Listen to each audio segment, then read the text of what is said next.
name's Bond. James Bond.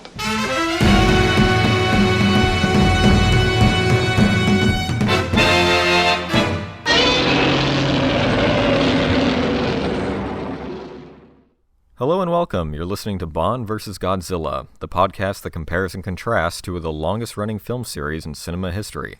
My name is Cruz Moore, and I will be your resident Godzilla expert on this show. Joining me on this cinematic journey for however long it lasts are three of my very good friends who each have their own history and experience with both film franchises. Bond expert Jacob Roberts. Hi, I'm Jacob Roberts' Gritty Reboot. Audio engineer Willie Crook. Hi, I'm Will, and happy year of the Momiji. And digital artist Chas Lemons. Hi, I'm Charles Lemons, and Daniel Craig is my personal workout motivation. On today's episode, we'll be tackling Casino Royale from 2006 and Godzilla 2000 from 1999. So without further ado, Jake, give us a backstory on the movie that introduced me to the series. The 21st century is when everything changes. The terrorist attacks that occurred on September 11th, 2001 was one of those rare events that drastically altered the course of history in a single moment. Just like the rest of the world, James Bond had to adapt. The enemies of peace were no longer rogue states with clearly defined borders on a map. They were now clandestine terrorist cells hiding in the shadows that could strike anytime and anywhere. The internet, while still in its infancy, was already transferring digital information across a widely accessible highway, and the concept of a smartphone would place all of that information inside one's pocket, rendering the concept of gadgets less fantastical. Daniel Craig's 15-year tenure as James Bond mostly sets out to answer one question. Does the world still need 007? And naturally, that answer would be yes. It all begins with Casino Royale. Following the negative reception of Die Another Day, Eon Productions were already looking to send the series in a new direction. Out would be the silly gadgets and superhumans in favor of a more grounded, realistic plot with a more vulnerable Bond. Everything fell into place in 1999, in which MGM gained the film rights to Casino Royale from Sony in exchange for the rights to Spider-Man. This gave Eon Productions the perfect opportunity. Casino Royale was the very first James Bond novel written by Ian Fleming, and the only Fleming story yet to be adapted by Eon Productions. With this in mind, it was decided that the franchise would receive a total reboot, starting with a story that would focus on a less experienced Bond on his very first mission as a 00. Neil Purvis and Robert Wade were kept on as writers, and everything about the previous film series was scrapped, with the exception of Judi Dench, who continued to play M as the only remaining through line between the old and the new. Paul Haggis is credited as a writer for rewriting the film's ending and wanting to do for James Bond what Batman Begins did for Batman. GoldenEye's Martin Campbell was brought back as director in order to have lightning strike twice when it came to revitalizing the franchise. Of course, the most important aspect for the new 007 would be the new 007. Pierce Brosnan completed his 4-movie contract and opted not to continue, so once again, the hunt was on. Over 200 names were considered, but ultimately Daniel Craig was chosen for the role. And of course, there was backlash and criticism, because there always is. The press had a field day calling Daniel James Bland or James Blonde, and boycott campaigns sprung up, such as DanielCraigIsNotJamesBond.com. But all of the whiners would be forced to put their feet in their mouths when Casino Royale erupted into critical acclaim and beat out Die Another Day as the new best-selling Bond of all time. Even to this day, Casino Royale is considered by many to be not one of the best, but possibly the best film in the franchise, thus ensuring that Bond was not going away anytime soon.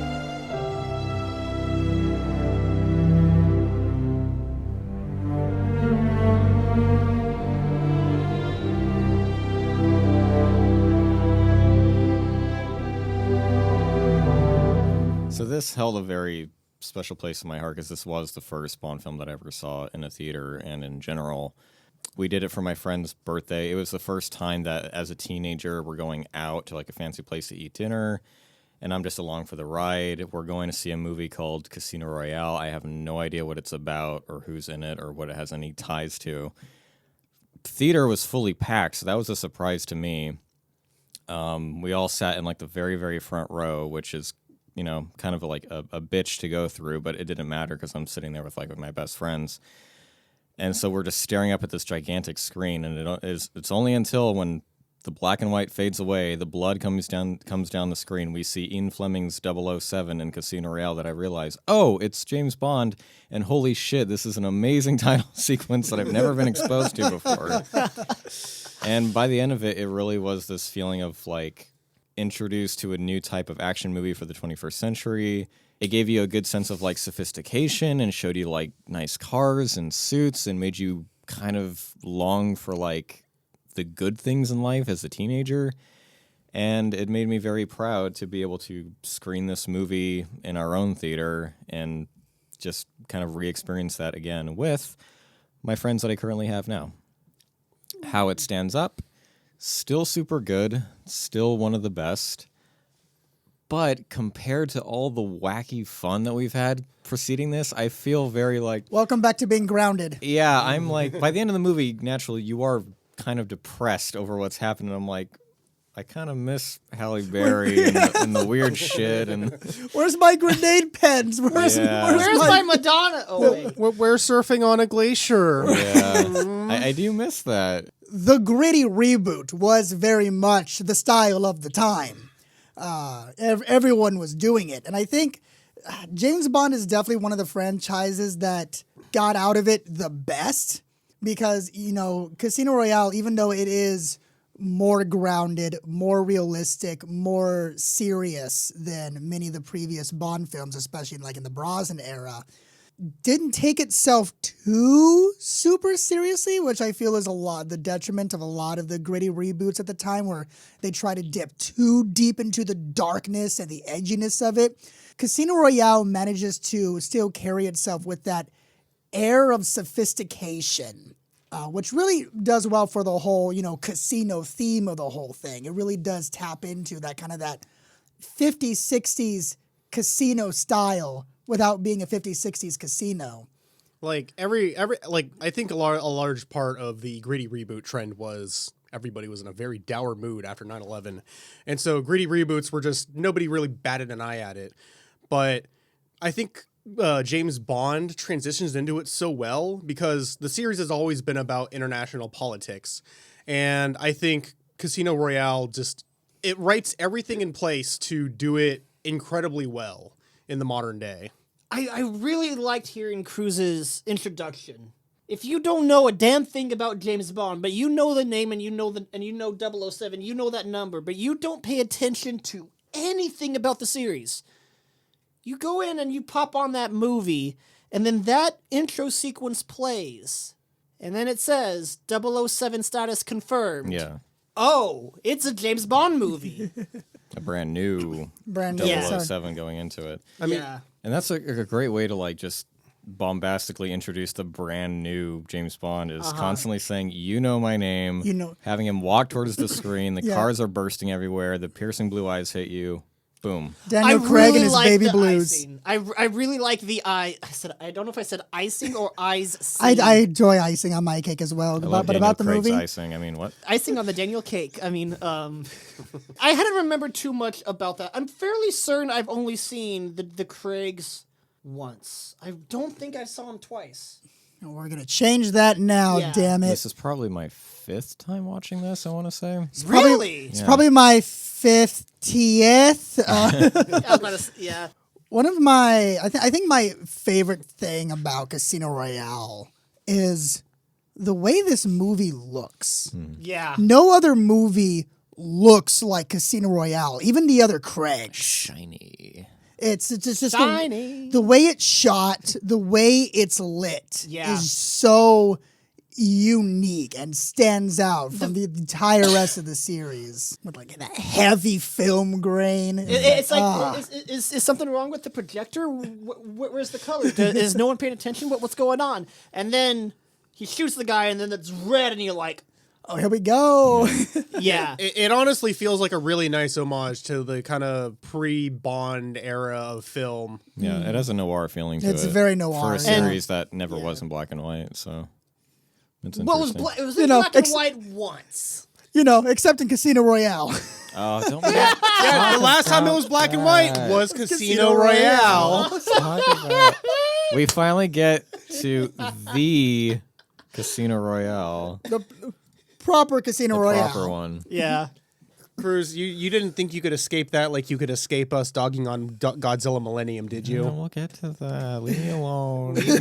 We will. Eventually. I think Judi Dench sums it up perfectly because you've mentioned throughout the podcast, Jake, that he is very much a blunt instrument, like in the books, and she literally says blunt instrument. Yeah. She Yeah, calls no. him a blunt instrument. No, It's for great. sure. I mean, Daniel Craig very much wanted to portray Fleming's James Bond. And until Craig, the closest we got to that was Timothy Dalton.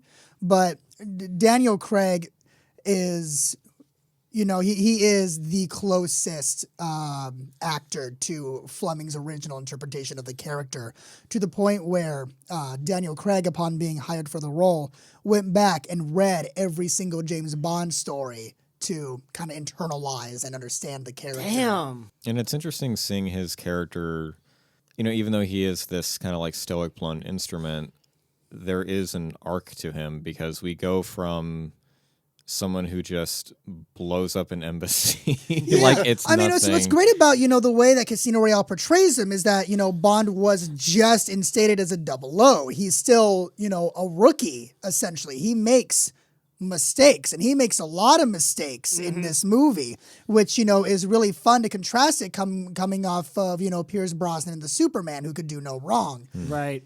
For someone with the history of James Bond characters that we've seen before, this James Bond, oddly enough, feels the most human. Yeah. Bringing back Judy was like the best decision this Oh, it was year. an amazing decision. Oh, It keeps you- absolutely. Yeah. Because not only female M again, but also she's even colder in this than she is in the Brosnans. Judi Dench can do no wrong. It's like when she came back, they're just like, hey, you know how you were kind of beating Brosnan's balls? Can you like up that just a little bit? Can you up that, but then gain almost like a maternal instinct for this version of Bond? If you know the Craigs, you know what's coming on, where, you know, that maternal aspect of M really gets put in the forefront. Daniel Craig almost feels like her son in this, in the way Yeah, that and I mean, she cares. you know, despite her bravado, despite the coldness that she has to put on, you know, she does care for Bond. It's like, you know, Mallory says later in Spectre, you're sentimental about him.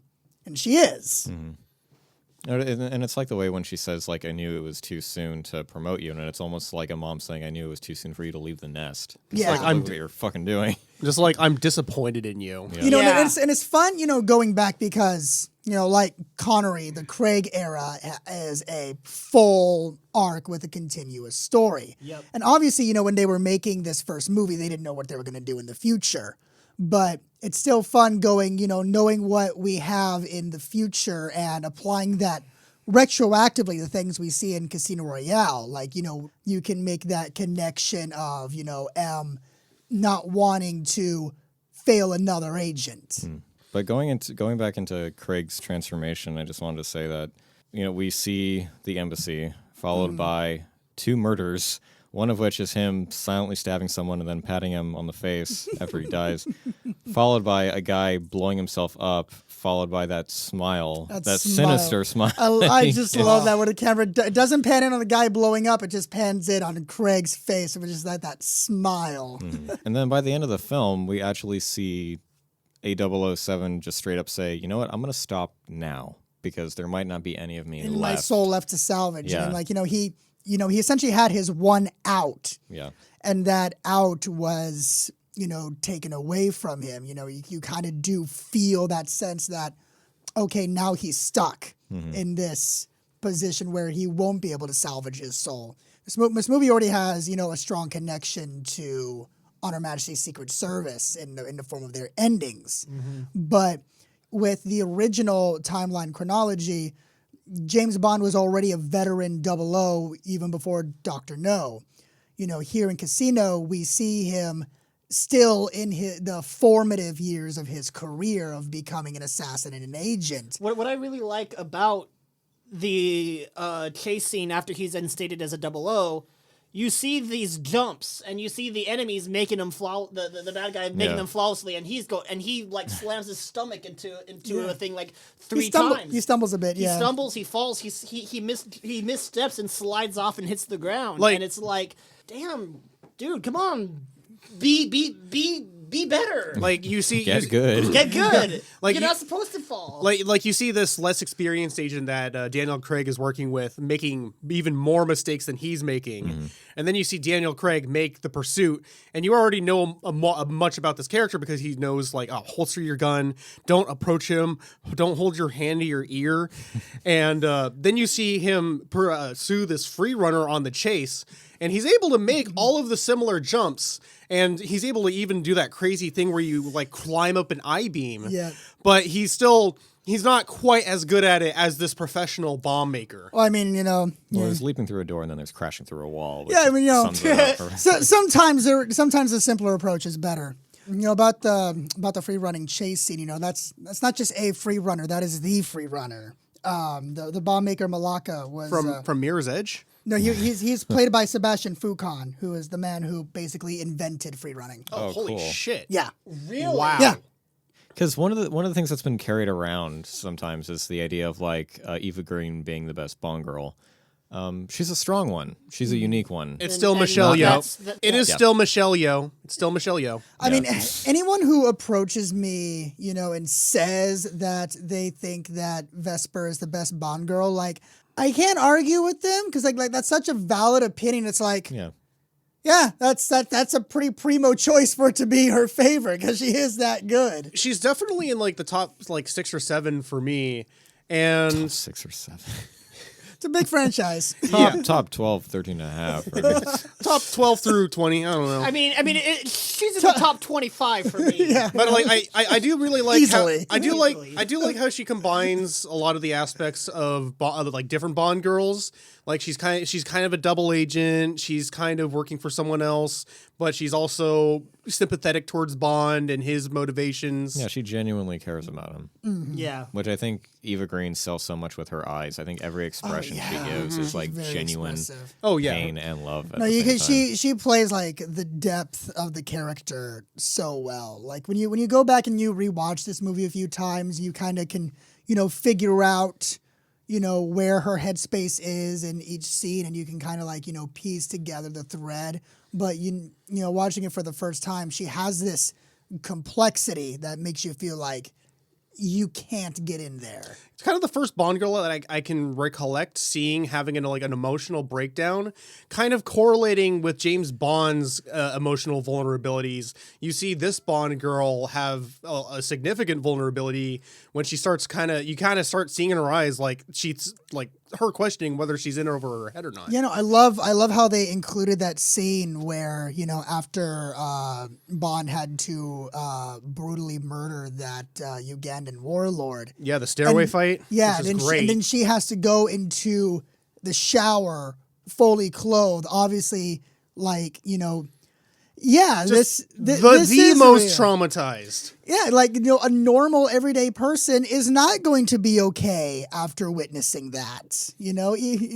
Bond movies like death, but here it's like, oh no, that was fucked up. Let's have a tender moment in the shower where Bond clearly cares about this person. Which, to be fair, is a sin and a cliche that the Craig films are going to fall back into later. But for now, it's appreciated. I mean, if the cliche is good writing, I'm not going to complain. I mean, it's a scene that like call me hopeless romantic, but ever since I saw it as a teenager, that's one of the most romantic scenes I've ever seen in a movie. I'm like, oh, I wish I could sit in the shower with someone fully clothed and just cry. Previous Bonds might have used that opportunity as, an advantage. But no, Craig just sits there and with her, Yeah. And then just the sits with piano her. notes kick in. Love Vesper's theme. Yeah, it's Love. good. I mean, Casino Royale is a prime reason as why I say David Arnold is my favorite composer in the series. But like, as somebody who has dated and also talked to people with lots of trauma, like just seeing that very tender moment is just very gratifying to know that you can still exude strength and still be sensitive towards people who are not able to handle the things that they have had to deal with. The scene where Bond and Vesper meet on the train is such a good scene that really sells Vesper's character, the way they're like, sizing each other up, playing mind games. Like, Vesper is the one Bond girl in the entire franchise that you can say definitively is James Bond's equal in terms of matching his wit.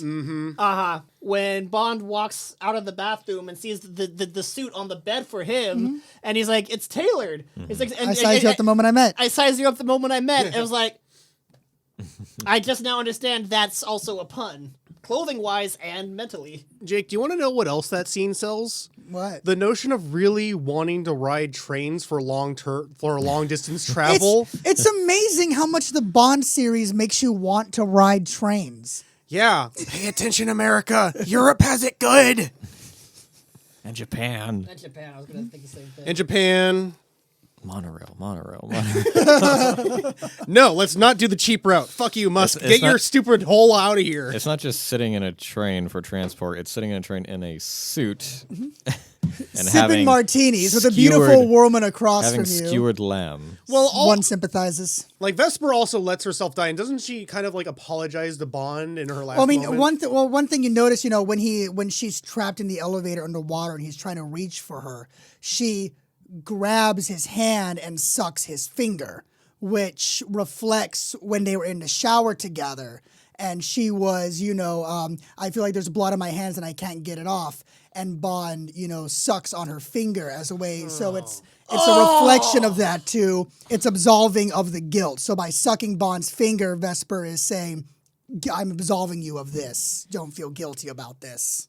That was also a first for like seeing as a teenager, is that the hero doesn't save the woman. No, he doesn't get the girl. Who eerily is just staring at him as she's drowning herself. Yeah, and then you see the next part of Bond's arc where he's just emotionally distraught. And it's almost like he's having another "we have all the time in the world" moment. I mean, Vesper is Trudy. Yeah, no, she is, what to Daniel, what Tracy was to Tracy, the original. sorry. Which is made 10 times worse when, like, now that I'm revisiting it, we see the conclusion of that, which is him letting go at her grave, only for the grave to explode, and have him go through the same shit of, like, I can't trust anyone. The job's done and the bitch Bitch is is dead. Ugh. Maybe it's because he feels more down to earth, but I think Daniel Craig is the one that women want to be with and men want to be. Well, yeah, in that's my opinion. it's always been the tagline for James Bond, and Yeah. like Daniel Craig, like the definition and cultural perception of who women want to be with and what men want to be has certainly changed since the 60s. But the idea of just being someone who can, like, this Bond is a very few words. Yeah. Yeah, like, Yeah. keeps it so tight-lipped, but that's what makes scenes like where it's like, your place, is it close? Very. Like and the- it's like, oh, mean, I he wanna said say- one word. Like the brevity of his speech is what Very makes the brevity. wit so palpable. Yeah. It is. I mean, oddly enough, I find Craig the most difficult to imitate. Just for because yourself. of his brevity. But that's the thing that like this Bond on like just from this one movie, he feels like he could actually be a spy. Oh, yeah. Because Yeah. he's not like grandiose. He's He's most believable to be a spy. He's for sure. he's low key enough to be just under the surface and slip by unnoticed, but he's still, I for lack of a better word, forceful enough to be able to get his mission done and to do what is needed. While having fun doing it, too. While having fun doing it. He Just definitely has fun with it. Appearing back in the casino and looks at the guy that he crashed his car, and it's just He does seem Which gives him a look. I'm not sure if you guys picked up on it, but the guy that Bond crashes the car, He's supposed to be a subtle nod to Goldfinger. I caught it. Oh my I god. looked at it. I caught it. I was like, He that's like Goldfinger. He looks like Goldfinger. The few lines that the guy has is made to sound like Goldfinger. He his Land Rover is gold colored. He's supposed to be Goldfinger. That's great. Speaking of villains, though, I love you, Mads Mikkelsen. Mads Mikkelsen is always a win. My first introduction to him too, and then fast forward to now where I'm adoring him in Death Stranding. Like, yeah, he's one of the best villains. He's so good. Who doesn't do a whole lot, but you just need that face. Mads Mikkelsen in kind of Bond fashion kind of parallels Bond in that he's kind of, when he says something, it's short, meaningful, and quippy. Yeah. Like he doesn't so much say things with his mouth. He's more about his visual, like his physical mannerisms, the way he plays with the chips in like such a precise and So intricate cool manner. how he plays with the chips. He's so he's just it's like everything. I love the lines he gives. I love that he, right before he starts torching him, he just gives that little speech of, never understanding all these elaborate tortures. Which is one thing that the James Bond franchise was known for, was overly elaborate tortures and death traps. And he's like, it's the simplest thing to just cause more pain than a man can possibly endure. And James Bond endures it. Bam! So, Jake, is it your headcanon that that's the reason why he can just sleep with any woman now, because he's impotent now? Well, I mean, I would have made that my headcanon until certain future events. Huh. Did you forget about No Time to Die? Oh yeah. Well, I guess that's a big plot hole now. No Time to Die is ruined. Well, Said he was impotent after that. Something turning cells into sperm. Mads Mikkelsen's Le Chiffre carries this faux confidence about him, even though for the majority of the movie, he's on the back foot and is in a state of panic, essentially. But he always kind of keeps that, faux bravado until, push comes to shove, like the warlord shows up, or, he has to torture Bond to get the information. Then you kind of see his true colors of just this panic, worthless, pathetic little man. But all the other times he continues to present himself as just, oh yeah, it's my tournament. I'm in charge of this situation. Especially when he fakes his tell for Bond while playing poker. It's good, yeah. And that was another big surprise, like watching it as a teenager, like seeing the main villain just get straight up shot. And it's like, whoa, okay. Yeah. There's something bigger Two-thirds of the going way, on. when there's still a whole nother act of the movie after Le Chiffre gets killed. So it's like, oh, it's so unceremonious that it's just like, oh, okay, he's dead now. Yep. It's Who the kind of, thought that watching poker could be that fucking tense? yeah. Even as a teenager, it's kind of like you're watching, you're like, dude, you guys want to go play like blackjack when the movie's done? I mean, Just that's sit something across from each that's something I really have to commend this movie for, is that how easy it makes the poker game to follow. Because when I first watched this movie, I knew jack squat about poker, but I was still able to follow every beat of the game and understand the emotional stakes, what hands were good, what hands were bad, what's going through the minds of all the players. They made it so easy to follow.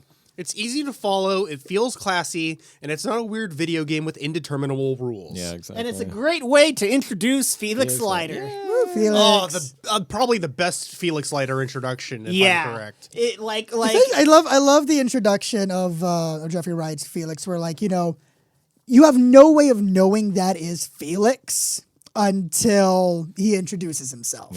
Yeah. Until he makes it known to Bond after giving him some advice. The movie doesn't make a fanfare out of it. He's just We do. we do. Yeah, we but, did. if this is your first Bond movie, which for a lot of people it was, Yep. and you don't know who Felix Leiter is, you don't feel left behind by, as Felix himself would say, everyone else knowing something that I don't. But Jeffrey Wright just has that perfect sultry voice of just Felix Leiter. You're like, Yeah. whoa. He really, and I love how he's the one who buys Bond back in. And Instead of Vesper, yeah. Yeah. I'm bleeding chips. Like, oh, just keep talking. I mean, he's- Jeffrey Wright. Just keep talking. It's so silky. So, Jake, are we on the same page in thinking that this title sequence is probably the best next to Skyfall. In terms of the title sequence itself, ooh, it's up there for me. It is definitely up there. Because I mean, we finally get to a point in, I guess, cinematic technology where it's not just superimposing women dancing around and moving around. Which, we get like a whole is there a name for the art style that The Incredibles focused on with their sequences? Where it's just very thin lines. It's almost like it's from the 60s or 50s. I'm sure there's probably a proper artsy name for it, but kind of, just kind of that silhouette, frame cell kind of look to it. Casino Royale's title sequence, no women. No, Vesper's face appears in it, though. Briefly, yeah. Vesper's face appears briefly when the scope goes over the Queen of Hearts. Yeah. But the reason I bring that up at why Daniel Kleinman chose not to have any women in the title sequence is to emphasize the Bond Vesper love story, and he didn't want to dilute that by having naked women running all over the place in the title sequence. Like another point to how this James Bond is seems like he's still having fun while taking it seriously is he's going into cardiac arrest and he's still belting out a quip whenever he can. Yeah. I just thought of, Vesper saves his life after he was poisoned, and he just looks up and he just says, "Are you okay?" It's like, my God, my man's. You're not going to go back to playing. I wouldn't dream of it. My man's. That last hand almost killed me. I was like, woo! You see, Craig may not be the quippiest Bond, but he can still pull off a quip. If this was a Roger Moore film, Moore would have had some kind of, quippy, sarcastic remark after the stairwell fight. Mm-hmm. Oh, he would have. Shouldn't have taken the stairs. Take the elevator next time. He and Brosnan both would have had a quip. Maybe Connery, depending on how late into Connery's career we would be. But Craig's just like, okay, hide the bodies, get Mathis, go time. It's hard to imagine an alternate universe where it's a Roger Moore film, and then he goes to see Vesper in the shower. He's like, I didn't think that would get you all wet now, would it? Yeah, and she's just staring traumatized. It would be a very different movie, for sure. And Roger Moore was like, come on. Wouldn't you shower better if you had your clothes off? Roger Moore just pushes a button on his tuxedo and his tie starts spinning. Since we're talking about other actors, I'll segue into this, because for the last time, here is the list of people auditioned or at least considered for the role of James Bond. Until the next one. Until the next one. Goran Vishnich, Carl Urban. Ooh, Carl Urban? Carl Urban. Interesting. I'm not sure that would have worked out, though. It would be weird to see a James Bond, after defeating a bad guy, going 12 years in the ISO cubes. Sam Worthington, Doug Reese. Oh. What? Wait, Sam Worthington. Sam Worthington. That's God, thank fucking bullet dodge. Fuck. Ewan McGregor. That would have been cool. That would have been interesting. Rupert Friend and Anthony Starr. I recognize one of those names. Okay, now I'm going to look up Ewan McGregor without a goatee. Other fun trivia, because these are going to become rarer as we go into the Craigs. I know one piece of trivia. What's your one piece of trivia? That this movie broke the record for the largest number of car flips in a car chase. Yes! Oh, cool. Yes, the car flip where Bond avoids Vesper on the road. Accidentally set the world record for the most cannon-made barrel rolls in a film. Cannon as in storyline, maybe? No, cannon as in they use an air cannon to launch the car. Oh, wow, okay. Yeah. 3 Aston Martins were totaled in the making of that stunt. Holy shit. Air cannon combined with a ramp to get the car going. The car just kept going. Yep. Wow. It just It kept wasn't going. supposed to do that many. That was one of those theater moments seeing it as a teenager of like, okay, our hero's going to drive really fast to save the day. Oh, shit! Yeah. And He's- you see the oh shit face on Craig when that happens too. So, Body World is a real thing. Wait, What? What? Do you remember in Yes, Miami? the Body World exhibit. Yes, Body World exhibit. That is which a- is Oh, very yeah, cool.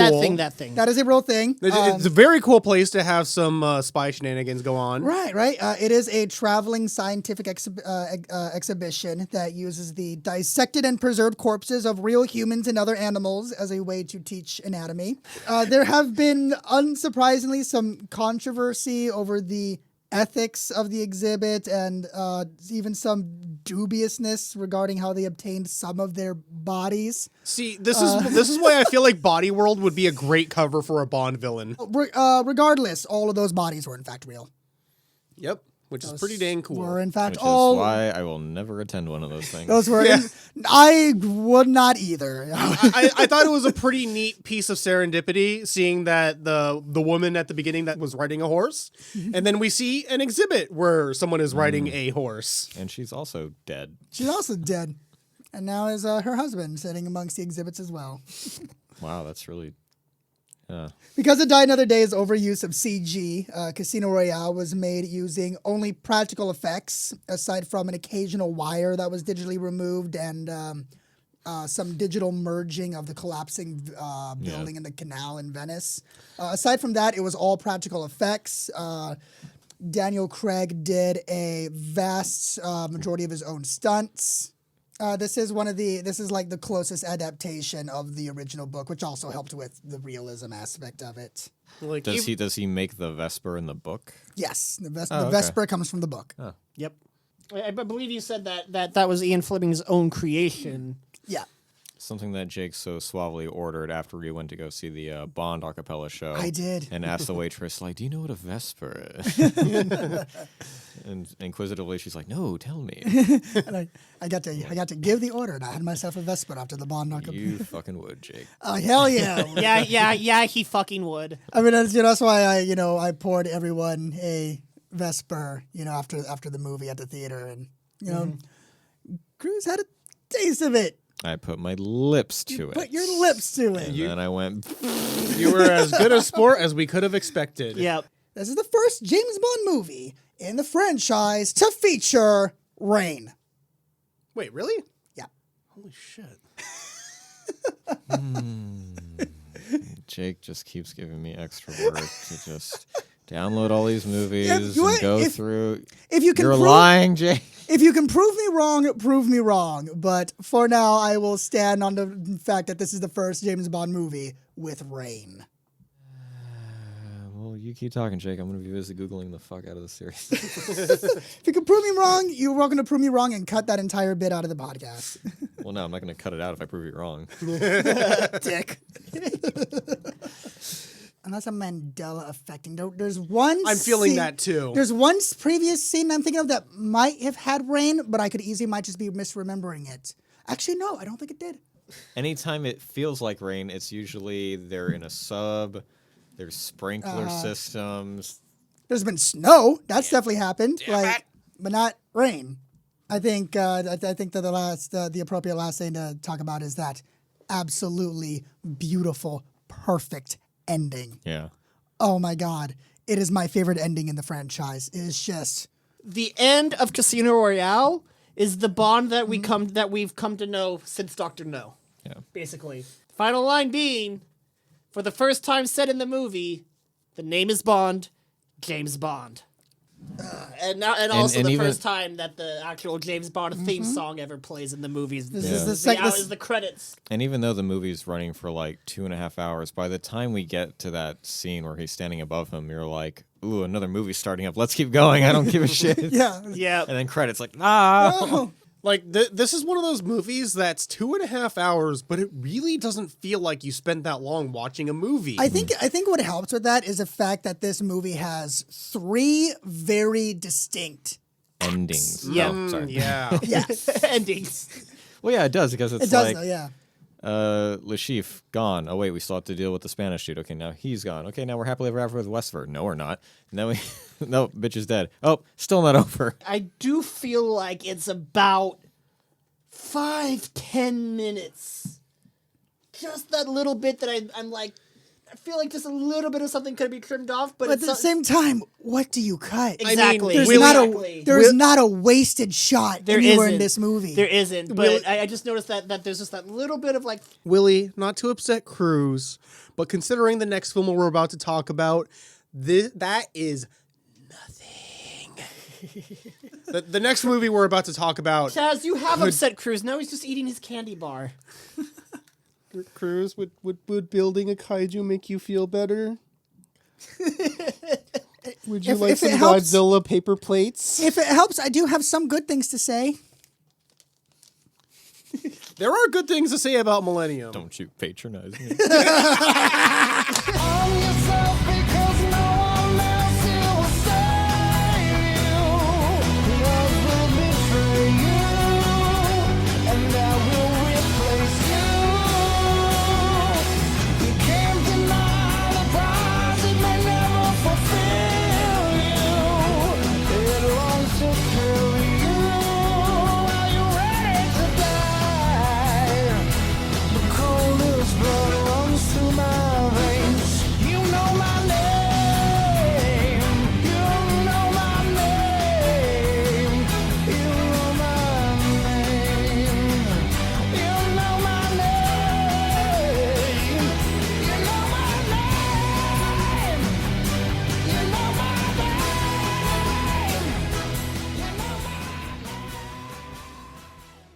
Now, Vespa, I figured out what that necklace is. It's a donut.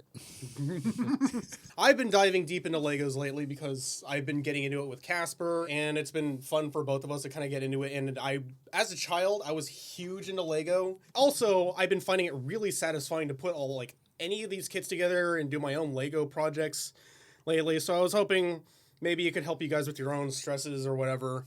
I want to see you put it together because It's not going to happen. You sure? I'm positive. Why? I told you. Please. No. There's What if I instructions pay you? of what pieces to start with. You can follow instructions, can't you, Cruz? Oh wait. I'm not making that until I get my Metal Gear Rex.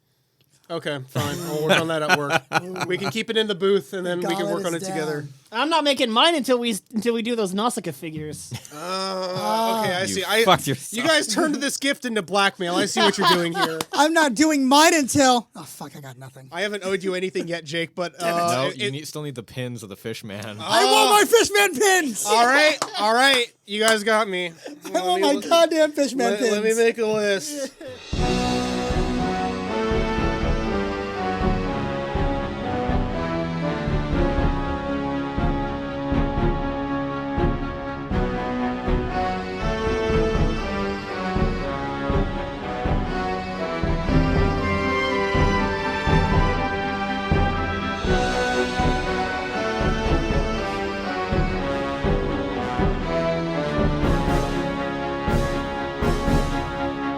Godzilla's tear-jerking farewell in his last movie was not only a proper send-off for his character, but it allowed Toho to pave the way for TriStar's upcoming and highly anticipated American adaptation of Godzilla.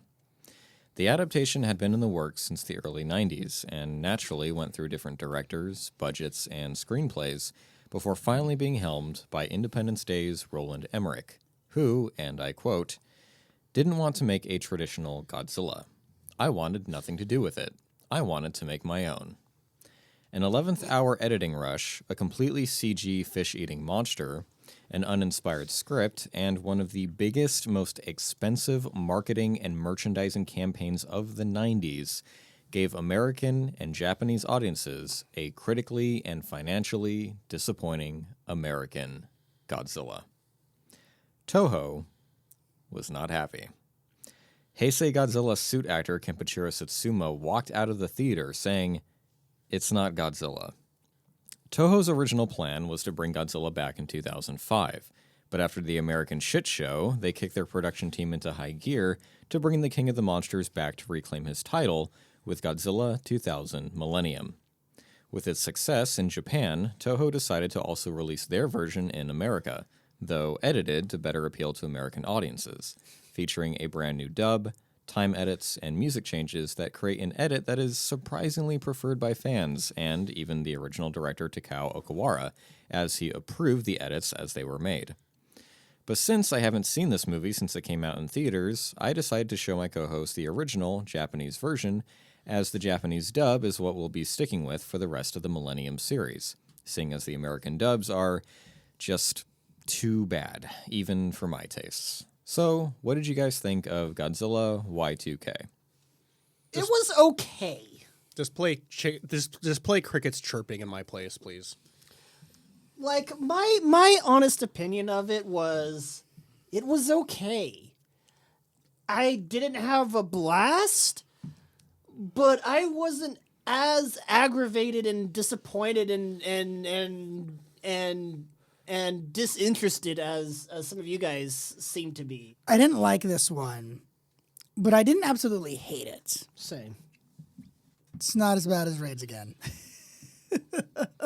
I think I came to that conclusion. It's not as bad as Raids Again, but Yeah. I would still have to put this one in the list of Godzilla films I did not like. So, my experience with this, because all of the other night was just these guys hating on it, and I get it.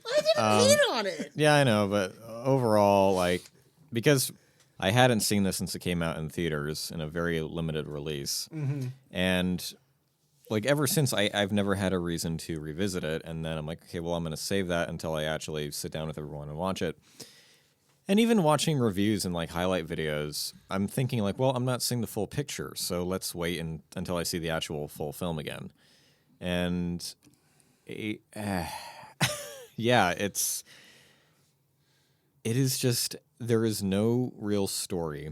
Yeah. The effects are very laughable. It's an example of what people would think Godzilla films look like, and it's like, no, there are so many, like Destroya from 95. It's amazing. Infinitely better. There are so many films that look infinitely better. The effects in this one are so hit and miss, and when they miss, the only word I can use is uncanny. The Godzilla compositing is practically flawless. No, it's not actually. It's Like, okay, really like in a lot of not. places it is relatively strong, but Yeah, then yeah. just like a lot of like pretty much almost every other CG effect is just like it's what you imagine bad 90s CG Every to look like. close-up of Godzilla is bad. First time you see him up close in there is like the best it looks. After it like zooms in and you see it more of his mouth and stuff, it looks like a crocodile, an alligator, a frog. Yeah, it was very crocodile-esque. It honestly didn't bother me. I really have no opinion on the appearance of Godzilla in this one, but it was definitely noticeable that it was. That's the first thing that came to mind when I learned, like, he looks like a crocodile. Yeah, it does feel like he's missing a lot of the other features that made him so endearable in the previous He wasn't era. cute. Yeah, I mean, Yeah. compare that to Heisei, whose animatronic head has all these different eyebrow features, and Yeah. snarls and stuff, and this one is kind of just up and down. I would love to see an entire era of just that this- incredibly emotive Godzilla. What? How much of this was any of this a suit or no? No, of course it was a suit, and Okay. it had a semi animatronic head, but not in any way detailed as the original. Like some of the stuff was so bad I couldn't tell if it was all CG for him. No, Like- it's obviously a suit, but this is the first movie where there is a complete CG Godzilla when he's swimming in the water. Oh yeah, I forgot about that. I hate saying this, but I can't see myself like sitting through this again. I also hate saying this, but this Same. is the first Godzilla movie that I can definitively say actually really bored me. I want to say this legitimately bored me, and I think the central flaw in the entire movie, the very bottommost foundation on which it all collapses on top of, is the main villain monster, the UFO. It is the most Yeah. Takes an eternity. uninspired. Can't. It's like It's you not can't just make that exciting. I'm sorry. it's not just a rock, Jake. It's a boulder. Wait. So what this is that, I mean, cool, this allowed Godzilla to come back for a whole nother series, but we got brought back with a filler episode. Oh. Yeah, it feels like a filler monster of the week kind of That shit they, like, episode. little by little they try to tack on like the meaning and purpose of Godzilla, but nothing happens in this film that significantly does anything different. You know what? You know what definitely exacerbates the filler feeling of this movie is the fact that there's so many scenes where something obviously important is happening, but there's no music to emphasize the importance of anything. This is odd for me because you guys kept on bringing up the lack of music in scenes. I wasn't bothered by a lot of it. For a lot of that time that you guys kept on complaining about the music, in the back of my head, I'm going, "Shut up! I'm trying to listen." Listen to. Yeah, it's funny because we sit in the same arrangement every movie. I am right in the middle. I have Chaz and Cruz to my right. I have Willie to my left. So I can always hear both of them. I hear both sides. And in this movie, I'm sitting here. You know, Chaz will make a riff comment about the lack of music. Willie would give an irritated, exacerbated sigh about the fact that Chaz keeps going on about how there is no music. So Chaz is getting irritated at the film while Willie is getting irritated at Chaz about why he's irritated at the film. And for context for the audience, Willie Crook is the person that we know who will constantly wear his headphones and be playing music on his laptop. Yeah. I mean, I do find it interesting that it didn't bother you, Willie, but the reason why it bothered me so much is that, I mean, we've had an entire lineage of films that, I mean, right, we might not notice the music all the time, but that's because it works so well. Mm-hmm. It's always there. Akira Ifukube is kicking ass. Yeah. And when it's not there, you really notice it. It really makes these movies feel like a bad Sci-Fi Channel show. The whole time when they're running up like the staircase and that there's going to be an explosion and the guy might die. Like, I'm thinking back to 1985 when they're also stuck in a building with staircases and there's tense music going on. And this is just footsteps on stairs. And yeah, the explosion's going to happen, but someone's still in there. Do it anyway. No music. And spaceship on top of the building, no music. Just no score where they're very blatantly... Like, from every other film, and I'm sure you would also learn from multiple film schools, there should be a score here to emphasize everything going on. And it's only until when Godzilla comes out of the ocean and we hear bum, bum, bum, bum, bum, bum, that we're like, there you are! It feels like a sigh. It feels like a sigh of relief, like this tension in your head finally gets to unwind, that you get to hear music during a Godzilla movie. There are movies that if you don't have music in a scene, it can help build the tension by focusing on the actual diegetic noises. Mm-hmm. There's a right way and a wrong way to do it. Yeah. I feel like in this movie, the parts where the music was lacking, it didn't feel like an artistic choice. Mm-hmm. It felt like we couldn't afford another song here. It feels like, there doesn't need to be music here. It's tense enough. That, and it doesn't help that the composer is the same one from Space Godzilla, and we all remember the score from that one. Honestly, No, we don't. Exactly. What was that the one that we was don't. like, hey, it started? Oh, wait, no, it's gone. That, and it's like, you know, the amazing shot of, like, the car driving towards the camera and Godzilla's right behind it. There should be, I mean, we've heard 85, and we've heard Destroya, and all these other great films. Yet with this one, we're just getting, it feels like, what's the word? Temp music. The music that they use before they actually score the film. And it's just ba, ba, ba, ba, ba, ba, ba, ba. And it's just like, wait, that's it? He's not the best composer for it. And as the films continue, you will see how good the music gets. Right. And how it actually stands out. I mean, I honestly feel like a second watch or one of your edits, if you do it, just putting some music somewhere would it be? I'm not saying you need to or anything, but it's just like if I had a comparison, I would be willing to change my opinion.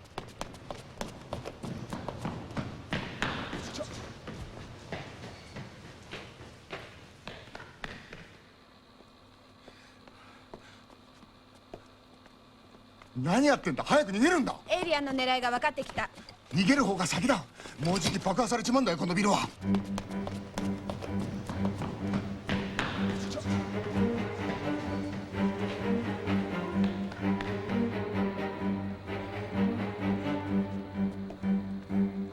何やってんだ早く逃げるんだエイリアンの狙いが分かってきた。逃げる方が先だもうじき爆破されちまうんだよこのビルは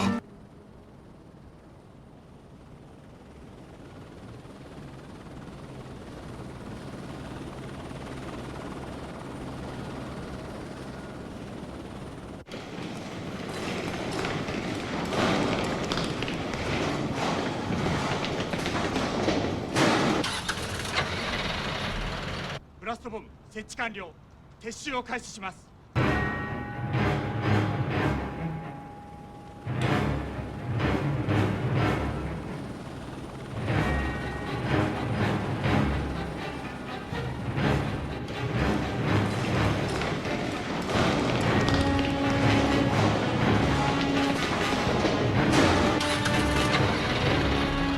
ブラストボム設置完了撤収を開始します。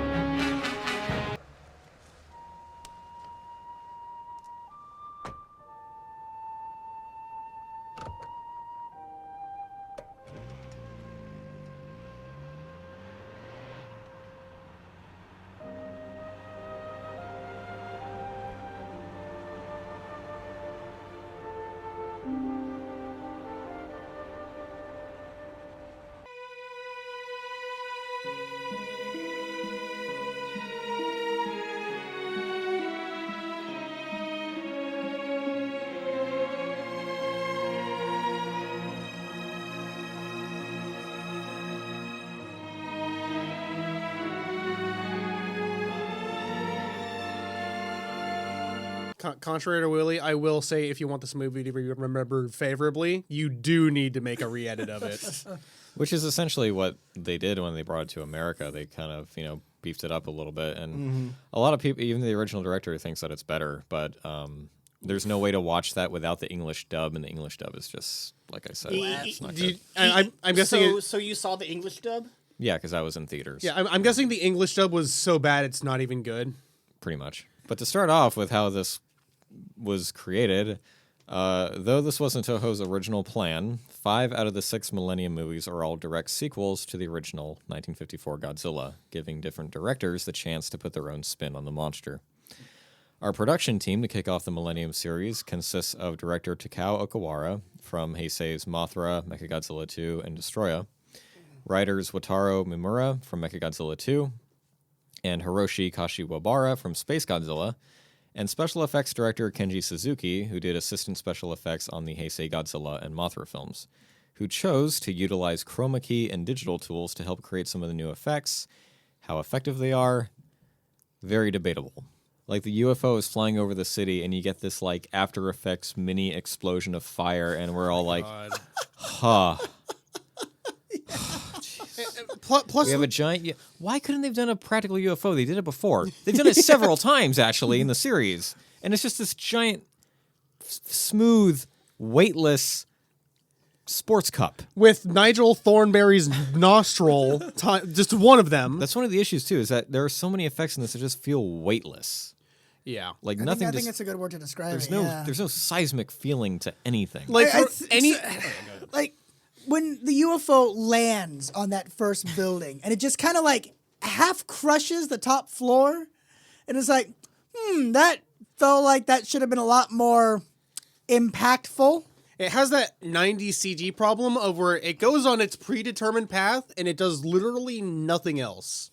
And it makes me sad because, like one of the major points is that, okay, we don't want to be 98. But we're still going to use computer effects, which we haven't done at all, really. So why use it? Now we have tiny little helicopters and airplanes and Yeah.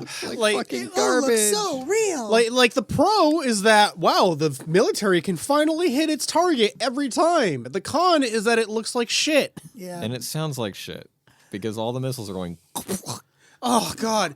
Yeah, it's like they used the bottom of the barrel of asset discs for the sounds. To me, the moment that I truly gave up in terms of taking any of the effects in this film seriously was when when you see the first form of the actual alien after hentai and Godzilla, and you have like the most blatantly CG looking Martian War of the World tentacle thing.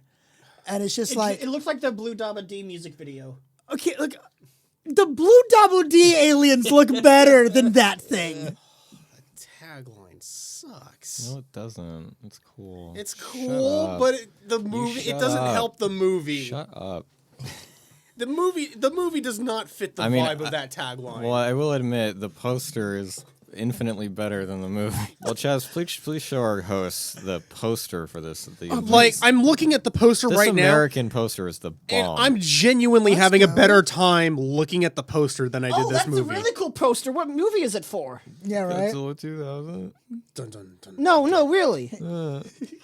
Which is so funny because, like, I mean, this poster Is that the kicks. Golden Gate Bridge?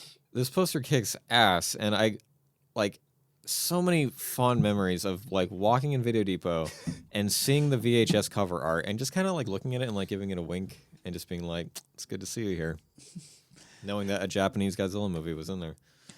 I will take jank over soulless CG any day. It really doesn't help the soulless aspect when there's no music to kind of emphasize what this anything's supposed to be doing. The killer for this film was just how absolutely shit the villain, the monster was. Yeah.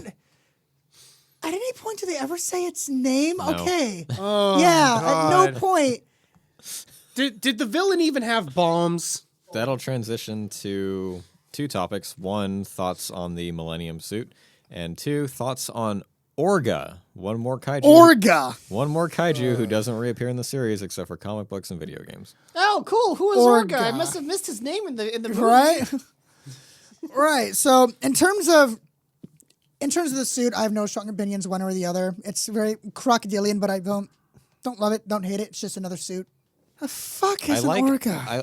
I love his roar. I think the reverb they have on it sounds really Yeah, Roar the sounded roar interesting. was really cool. Wait, for Godzilla or Orga? good for Godzilla. Orga doesn't have a roar. He does, and it's really weak. What? Honestly, compared to the other movies, I thought fucking rock. I thought one of Godzilla's roars was weak compared to the other movies. I did catch one or two roars that felt sounded off. odd. Yeah, there were definitely a couple roars where it sounded like Did I almost did they want to. miss an effect?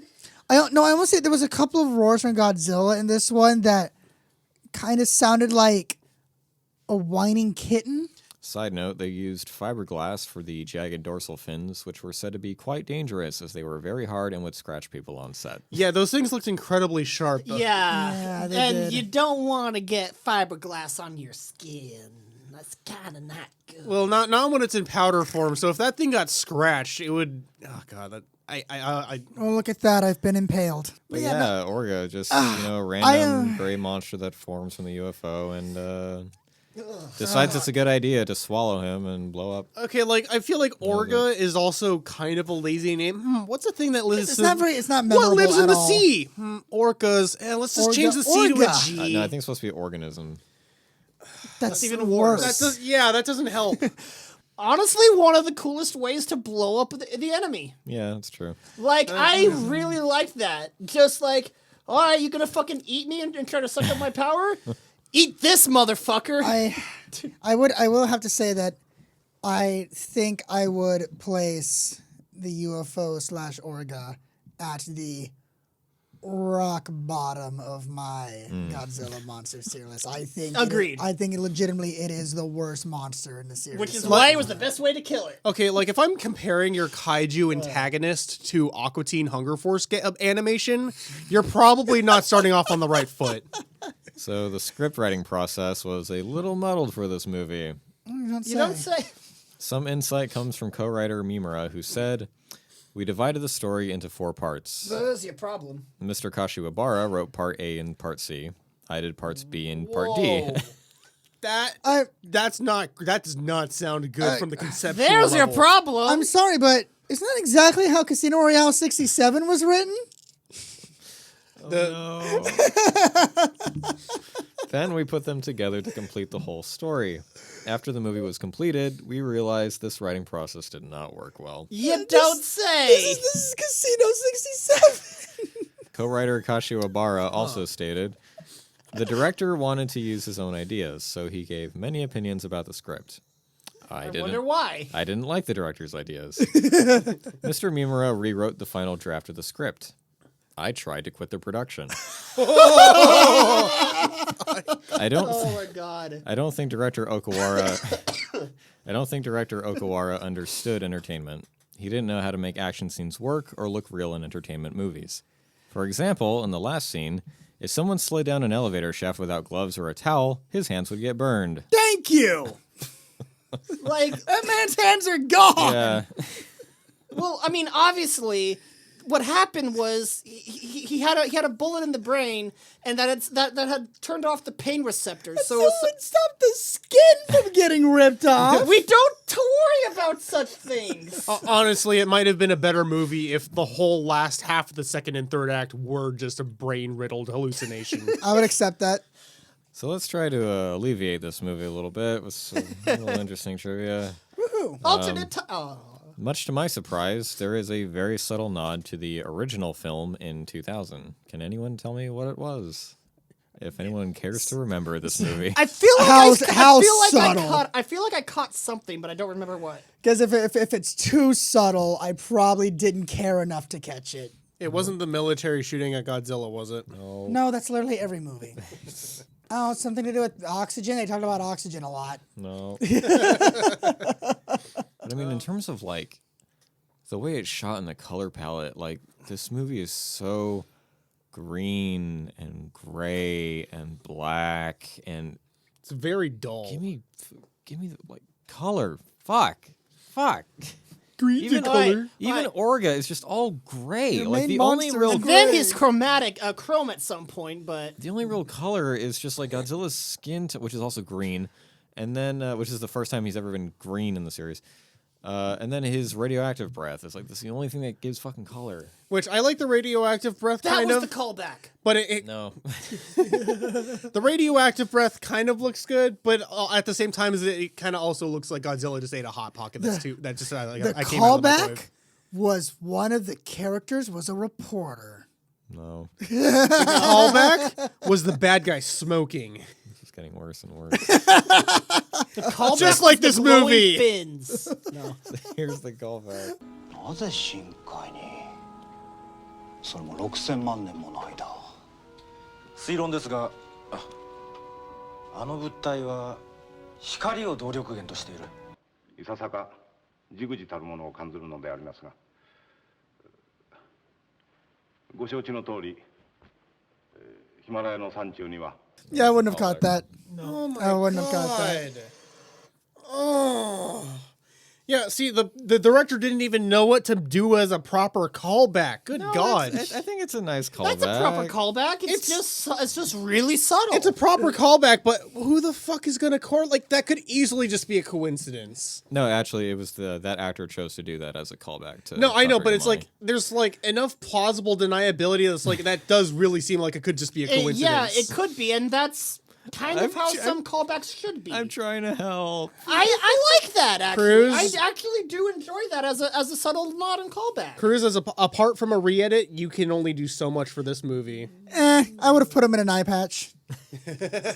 Well, we had an eye patch in Casino Royale for some reason. Another attempt at alleviating one of the American highlights for this movie is the U.S. trailer for it, which features famous In a World voice actor Don LaFontaine and music by Rob Zombie. Whoa, TriStar.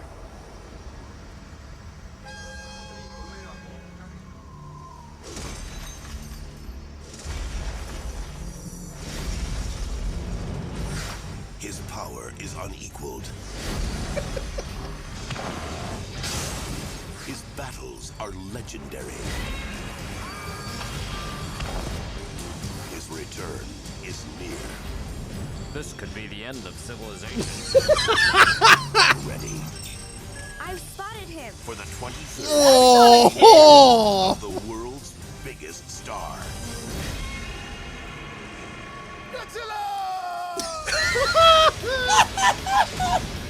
From TriStar Pictures and Toho Company Limited. Catch the ultimate showdown It's an alien. where winner takes all.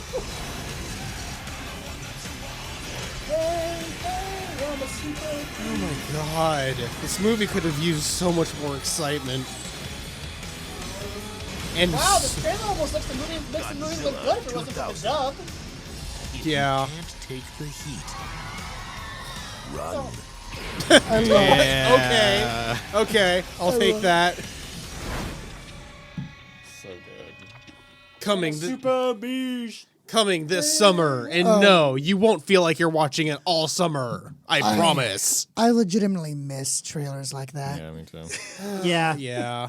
So one of the weirdest changes made for the theatrical American version of Godzilla 2000 occurs at the end, where Godzilla is destroying Tokyo in a sea of flame, And just followed ends there, by...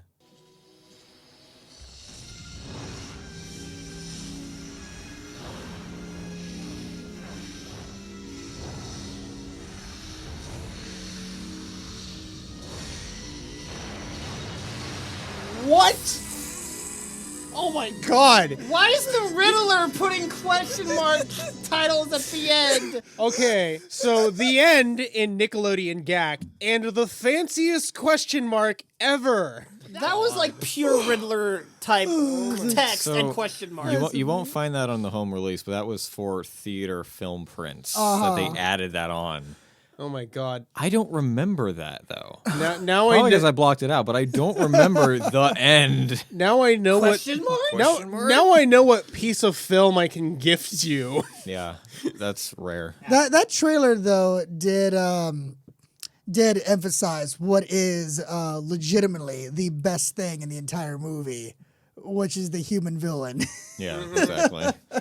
That's the one highlight of this film is just Godzilla. Godzilla? Yeah. Actually, I think the way he screamed Godzilla's name in that American dub is actually better than the scream he gave in the original Japanese. Yeah, And that's somehow saying it works, something. yeah.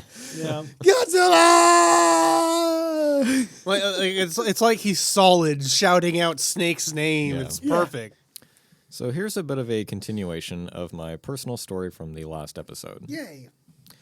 Before I faced a childhood closure with Godzilla's death in Godzilla vs. Destroya in my hometown in 1999, I had to live through 1998, a year that saw me living in a completely different town, in 3 different homes, and being unable to escape the advertising hype of a different Godzilla. Taco Bell commercials, coloring books, action figures, all of them were shoved down my throat, and I was naturally excited because Godzilla's name was everywhere. And then I saw the movie. Rather than disappointment, I was just very confused, and it only added to this alienating feeling in this strange, depressing town. After my grandparents took me in, I eventually saw the commercial for the brand new Godzilla 2000, and although I had accepted that Godzilla passed away in Destroya, my grandmother naturally took me to see it because how could she not?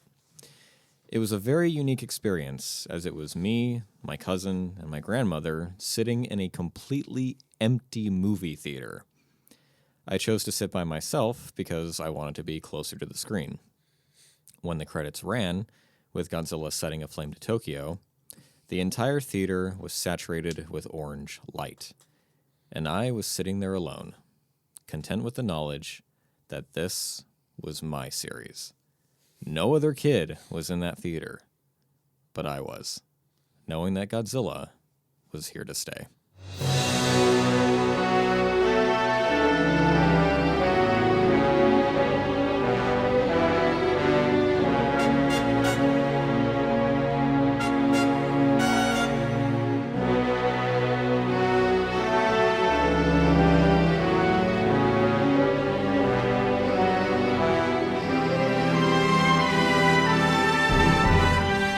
Jake, would you recommend Casino Royale or poor little Godzilla 2000 to a first-time viewer? Casino Royale, it is the beginner's Bond. If they're out of all the movies, Casino Royale is, without a doubt, the best place to start. It is the first movie that of the most recent modern Bond. Tells a continuous story arc. You get to see Bond's beginning. Don't you know anything about what happens before? It is the absolute perfect starting point. Godzilla Y2K. Gonna have to give this one a hard pass. It's as Cruz buries his face into his hands like a weeping angel. Do yourself a favor, start somewhere else.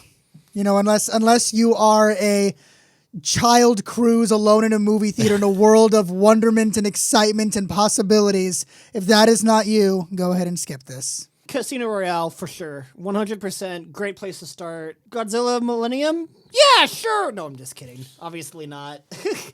Casino Royale, the only downside I could possibly think to starting with this movie is setting your expectations too high, but that is hardly the worst problem any movie could have, especially after watching Millennium. I'm sorry, Cruz, but our friendship can't save this movie. I'm so sorry. Maybe you can. You're going for the jugular every time. You can save this movie, Cruz.